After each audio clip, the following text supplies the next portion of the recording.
Buenas noches, bienvenidos a Reporte Especial. Hoy les hablo de los numerosos préstamos del Estado en los últimos años para mitigar la crisis económica.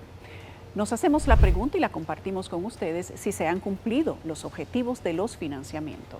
En los últimos años, el Estado ha estado enfrentando una crisis económica sin precedentes que requirió medidas extraordinarias, según ellos mismos dicen.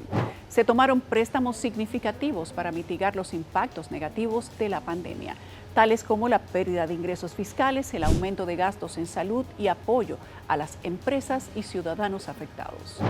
Los préstamos obtenidos en 2020 en su mayoría se destinaron a la compra de equipos médicos, la implementación de programas de asistencia social, tales como el famoso PATI, con una inversión de 7.403 millones de pesos en total de ayudas entregadas. Quédate en casa benefició 1.570.760 personas con un presupuesto de unos 86.756 millones de pesos, y FASE, donde se invirtieron 50.909 millones de pesos y 942.359 beneficiarios.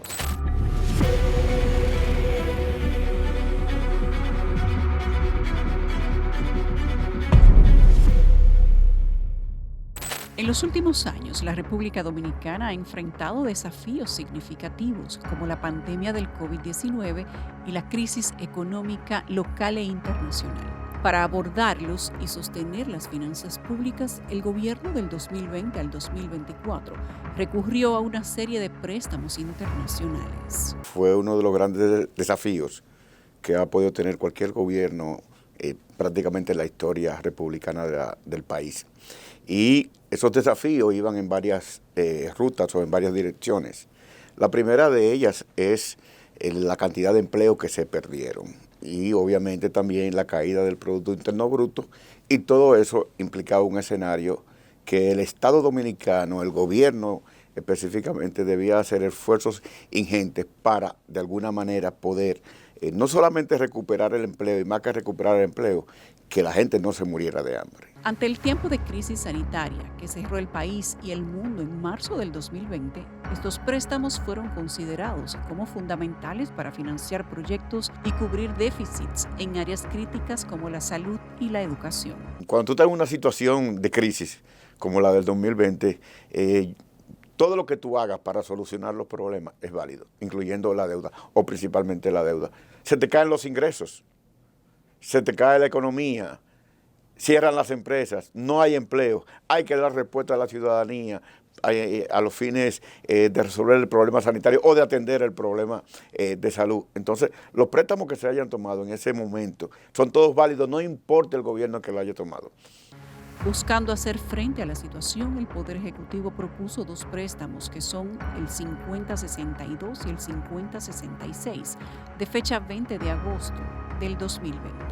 Estos fueron aprobados por el Banco Interamericano de Desarrollo BID por un monto de $250 millones estadounidenses cada uno, cuyo monto total ascendió a la suma de $500 millones, el equivalente a 29.712 millones con 500.000 pesos. Había que salir de la crisis, y hay que salir de la crisis a través de tomar prestado. Pues eso yo no que lo saludo, pero son no hay más alternativas.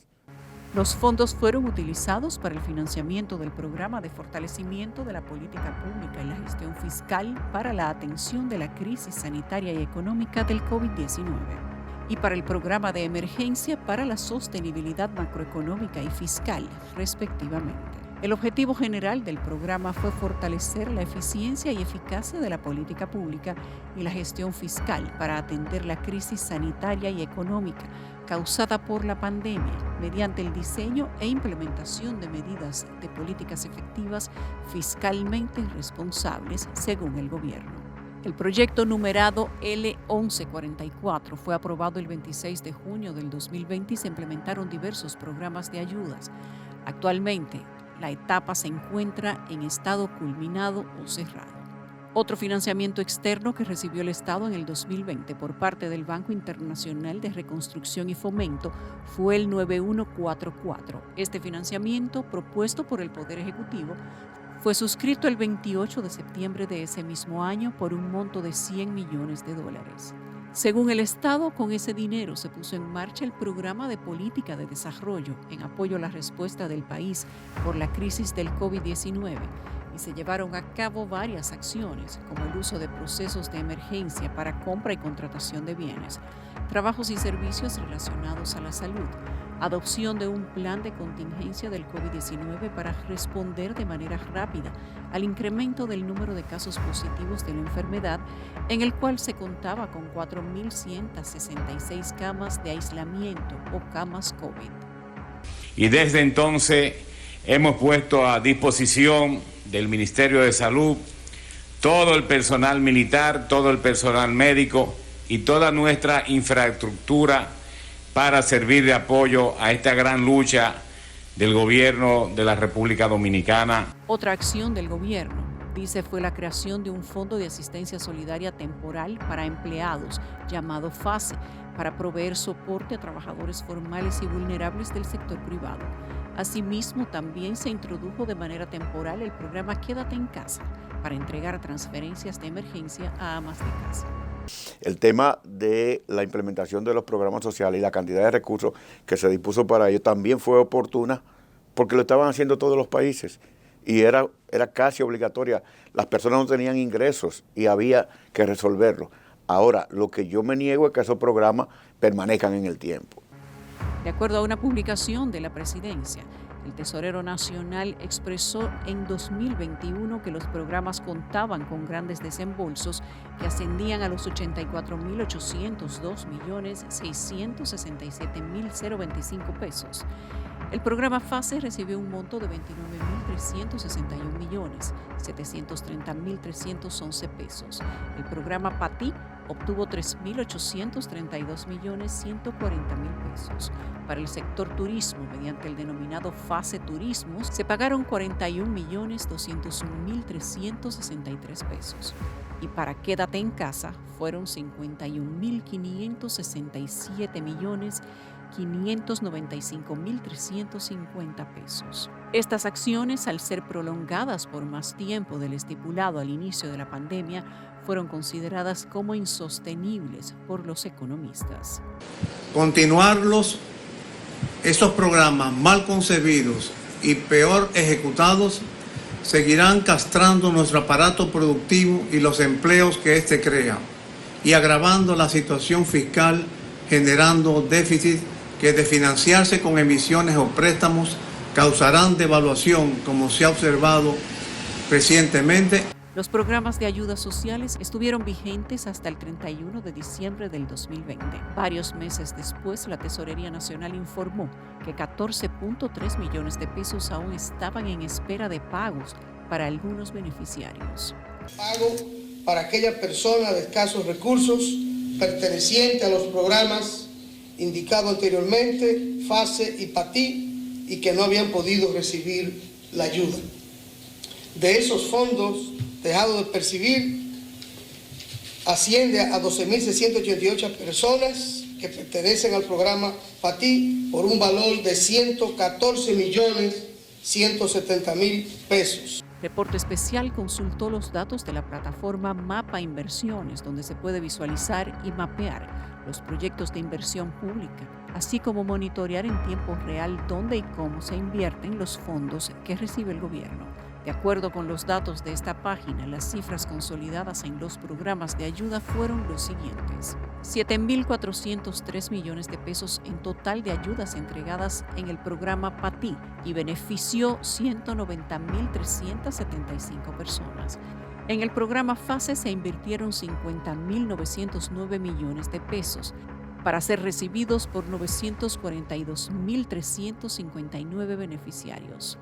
Se entregó un total de ayudas de 110 millones a un grupo de 5.854 personas. Empleados de 202 empresas distintas, y en el programa Quédate en Casa se entregaron 86.656 millones a 1.570.760 personas. El total de gastos en estos programas, incluyendo los incentivos y otros gastos, fue de 201.439 millones de pesos. La deuda es buena en la medida en que tú vayas a hacer inversión de calidad.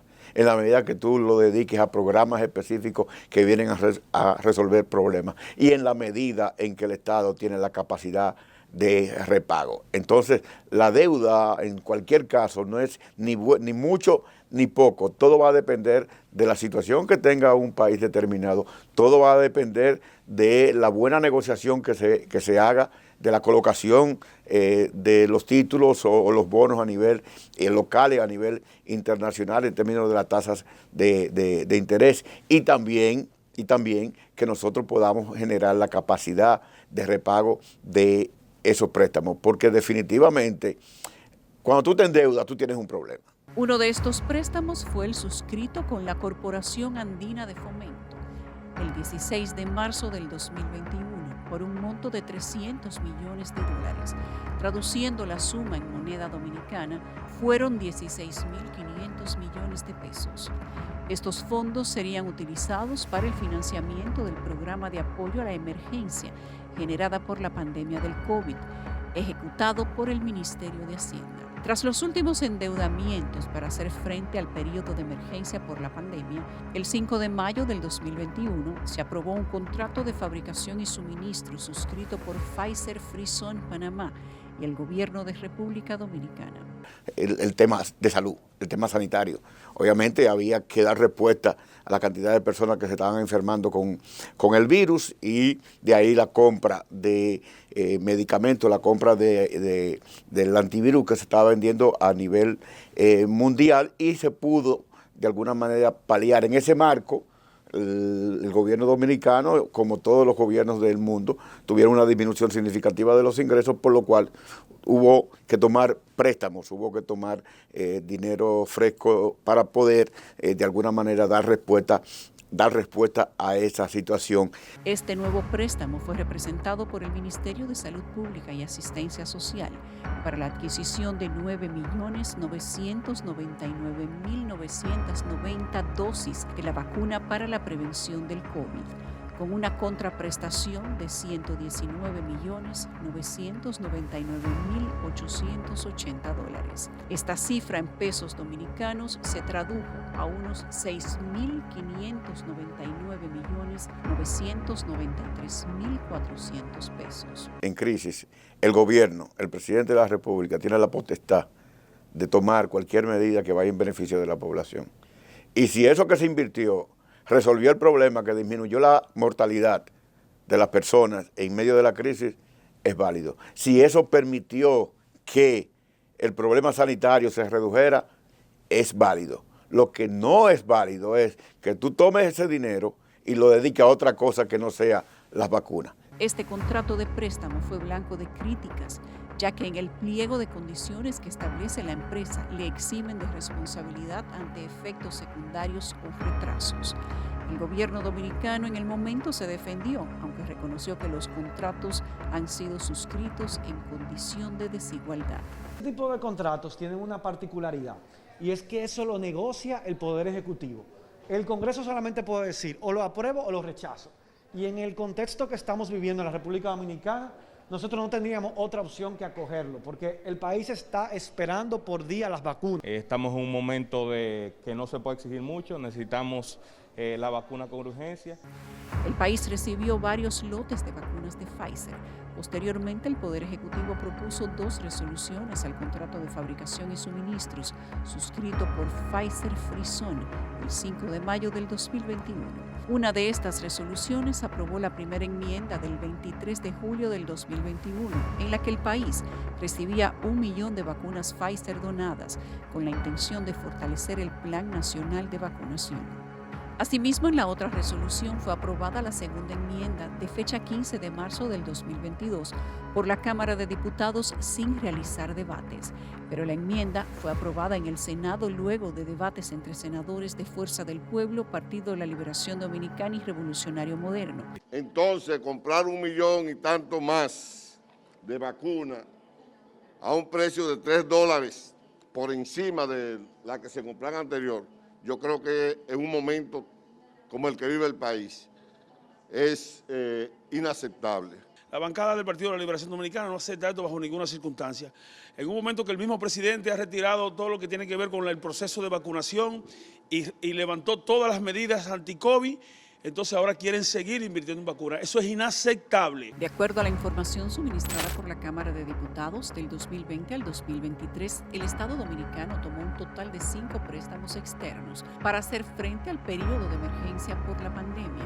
El monto adeudado de estos empréstitos suman un total de $1.019.999.880. Este monto, convertido en pesos dominicanos, equivale a 57.119.993.280 pesos. El 24 de enero del 2020 se suscribe el contrato de préstamo 4692 entre República Dominicana y el Banco Interamericano de Desarrollo por un monto de $70 millones, es decir, 3.850 millones de pesos. El motivo del préstamo, según el documento, fue para el financiamiento del programa de mejoramiento de la educación y formación técnico-profesional. El objetivo principal fue mejorar la cobertura, calidad y pertinencia de la educación y formación técnico-profesional con el fin de desarrollar habilidades de empleabilidad de los jóvenes, detalla el documento. De acuerdo a los detalles del proyecto que presenta el Banco Interamericano, su numeración fue la L1127 y se aprobó en noviembre del 2018, siendo una inversión que aún está en etapa de implementación. Definitivamente nosotros hemos tenido un problema desde la asignación del 4% del Producto Bruto Interno a la educación. Se aumentó significativamente la cantidad de recursos que estaba manejando el Ministerio de Educación. Lo lamentable es que ese dinero no ha permitido que haya un mejoramiento en los resultados de los aprendizajes de los jóvenes, de los niños. Según detalla el informe redactado por la Comisión de Hacienda, el préstamo buscaba beneficiar a 2.800 estudiantes de la modalidad técnico-profesional y transformar 39 liceos en politécnicos y 9 a la modalidad de artes, además de construir el Centro de Innovación e Investigación del Ministerio de Educación e incluir más de 1.500 jóvenes a programas de capacitación laboral. En el año escolar 2022-2023 se transformaron 32 liceos en politécnicos, representando una inversión para el Estado de 125 millones de pesos, según cifras del Fondo Monetario Internacional. En 2021, Venezuela es el país de la región con deuda más alta, con un 307% en relación con su Producto Interno Bruto, mientras que en el último lugar se ubica Guatemala, que tiene una deuda del 30,6%. República Dominicana ocupó el 10º lugar de endeudamiento. Nosotros hemos tenido déficit fiscal desde el 2012, contados unos 12 años, de manera recurrente. En el 2012 fue relativamente elevado, en el 2020 por el tema de la crisis, y actualmente estamos hablando de 3.1 o 3.0% del Producto Interno Bruto. Eso es lo que hay que disminuir para tú resolver el problema, por un lado, de la deuda. De acuerdo a los datos estadísticos de la Comisión Económica para América Latina y el Caribe, la deuda del gobierno central marcó un elevado pico. En 2020 y hasta 2023 se presentan ligeras disminuciones.